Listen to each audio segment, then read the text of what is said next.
안녕하세요. 강남다만원의 김정훈 원장입니다. 오늘은 사상체질 중 소음인에 대해서 이야기해 드리려고 합니다. 우리가 사람을 4가지 패턴에 대해서 구분하여 사람을 치료한다고 했는데요. 소음인들 같은 경우는 양기가 부족하고 음기가 많은 그런 체질입니다.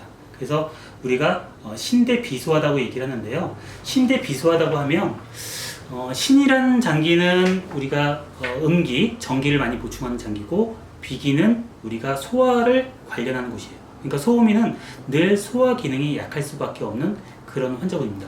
그래서 보통 10명 중에 한 3분 정도가 소음인이라고 얘기를 하는데, 한의원에 내원하는 환자분 중에서는 소음인들이 훨씬 많아요. 왜냐면 소음인들 같은 경우는 어릴 때부터 저는 늘 소화기가 안 좋았어요.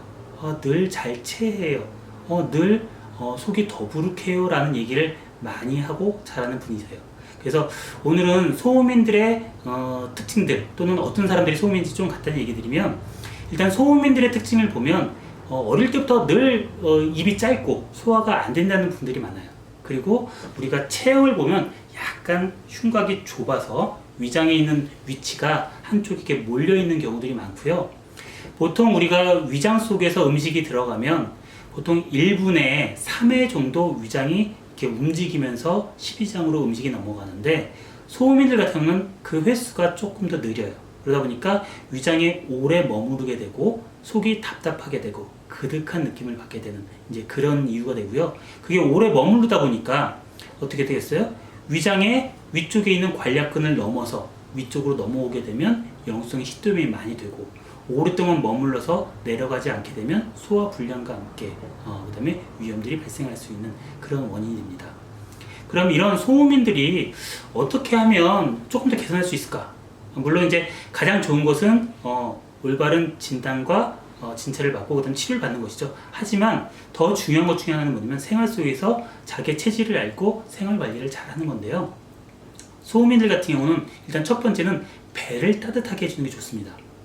그러니까 평상시 때 배가 차갑게 하거나 이러면 조금 더 위장의 기능들이 떨어지게 되는데, 이제 그것들을 보면 돼요. 두 번째는 뭐냐면 따뜻한 음식을 먹는 게 좋아요. 따뜻한 음식을 한다고 보면 예를 들어 닭고기라든지 개고기라든지 또는 추어탕이라든지 또는 뱀장어라든지 또는 양배추, 미나리, 그 다음에 또 생강, 마늘, 파 이런 거 같이 속을 좀 따뜻하게 해주는 음식들을 먹게 되면 훨씬 도움이 많이 됩니다. 그 다음에 소음인들한테 특히 주의할 건 뭐냐면 과로예요. 과로. 왜? 소음인들은 기운이 부족하기 쉬운 그런 체질입니다. 그러니까 손발도 차기 쉽고 기운도 잘 떨어져요. 그러다 보니까 잠을 잘 못 자고 과로하게 되면 바로 소화기에 이상이 오게 됩니다. 우리가 사람이 갖고 있는 100%의 에너지 중에서 보통 60% 정도는 기초 대사와 관계되고, 한 30% 정도는 우리가 활동 대사, 그러니까 운동을 한다든지 움직일 때 사용하게 되고, 한 10% 정도는 음식을 대사하는 데 사용하게 되는데요. 이 대사하는 에너지 자체가 떨어지게 되니까 어떻게 되겠어요?